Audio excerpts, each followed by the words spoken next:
देश में जो धर्म के नाम पर चल रहा है उसका एक नतीजा सामने आया जम्मू कश्मीर का आतंकवादी जो हमला हुआ है उसे। पहलगाम एक ऐसी जगह जो पवित्र स्थान है, अमरनाथ की यात्रा यहाँ से शुरू होती है, उस पवित्र स्थान पर अब खून की नदियां बही है। 28 लोगों की मौत क्यों हुई, ये सवाल उठ रहे हैं। क्या गलती थी उन लोगों की? कहाँ थी हमारी इंडिया की डिफेंस फोर्स, सीआरपीएफ, बीएसएफ? जिस डिफेंस को सबसे ज्यादा बजट दिया जाता है उस डिफेंस का एक भी नाम वहां पर देखने को नहीं मिला। ना कोई बीएसएफ थी, ना सीआरपीएफ थी, कोई भी नहीं था। और सिर्फ कौन थे? मासूम लोग। 28 लोगों की मौत हुई, 33 से ज्यादा लोग घायल हुए और उनके परिवार वाले अभी तक दुखी हैं। 22 अप्रैल को देश का दूसरा सबसे बड़ा आतंकवादी हमला हुआ है टूरिस्ट पर। इससे पहले अमरनाथ में हुआ था जिसमें 30 लोगों की मृत्यु हुई थी, और अब 22 अप्रैल 2025 को हुआ है पहलगाम में, जिसमें 26 से 28 लोगों की मृत्यु होने का दावा किया जा रहा है। यह आतंकवादी हमला जो है लश्कर ए तैयबा से जोड़ा जा रहा है कि उन्होंने किया है, और ये जो संगठन है ये पाकिस्तान से बिलोंग करता है। इस हमले के बाद से देश में आक्रोश देखने को मिल रहा है, धर्म पर सवाल उठ रहे हैं। सेक्युलर वर्ड जो किसी धर्म को नहीं दिखाता कि हमारा देश सभी धर्मों को बराबर मानता है, उस पर सवाल उठाए जा रहे हैं।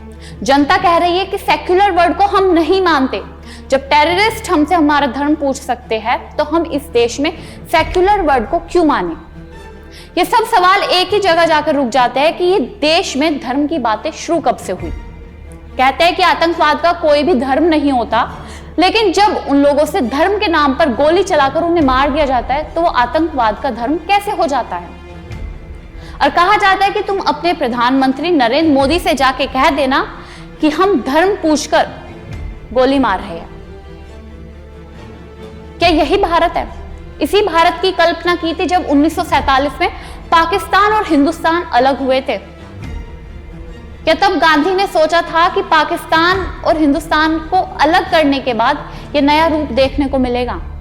हालांकि इसके ऊपर हमारे देश ने अपनी बात कही है, उन्होंने कुछ फैसले भी लिए, कठिन फैसले कि हम पाकिस्तान पर इन चीजों की रोक लगा देंगे। 5 चीजों पर रोक लगाई है कि पाकिस्तान के जो लोग यहाँ पर रह रहे हैं उन्हें 48 घंटे के अंदर वापस जाना होगा अपने देश।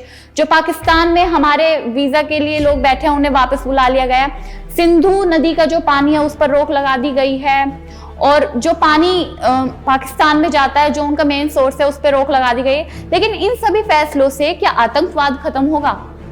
धर्म की वजह से जो देश में एक नया रूप देखने को मिला है, और जो लोग सोशल मीडिया का गलत इस्तेमाल कर रहे हैं, सेक्युलर वर्ड जो हमारे कॉन्स्टिट्यूशन का बहुत ही अच्छा शब्द है उसे बदनाम कर रहे हैं, क्या वो सही है? आप अपनी राय हमें कमेंट बॉक्स में जरूर बताइएगा। अगर आपको बुरी लगी हो मेरी बातें तो भी बताइएगा, क्योंकि मैं एक बात कहना चाहती हूँ, जरा आप सुनिएगा। एक समय था जब मुस्लिम हमारे देश पर शासन करते थे। उन्हें लगता था कि अब हिंदुस्तान उनके कब्जे में है, कोई उन्हें हटा नहीं सकता। समय बदला, अंग्रेजों का शासन आया, उन्हें भी यही गलतफहमी हुई। उन्हें लगा कि वो ही सबसे सुप्रीम है, वो ही देश पर राज करेंगे। फिर समय बदला, अब हिंदुस्तान एक हिंदू के हाथ में है। समय बलवान है, बदले और प्यार के बीच का जो फर्क है वो कम है, और समझदार है। क्या कब हो सब समय की माया है। तो जरा आप कमेंट बॉक्स में इसके ऊपर भी अपने विचार साझा कीजिएगा, और जो सेक्युलर वर्ड को आप गाली दे रहे हैं प्लीज ना दे। धन्यवाद।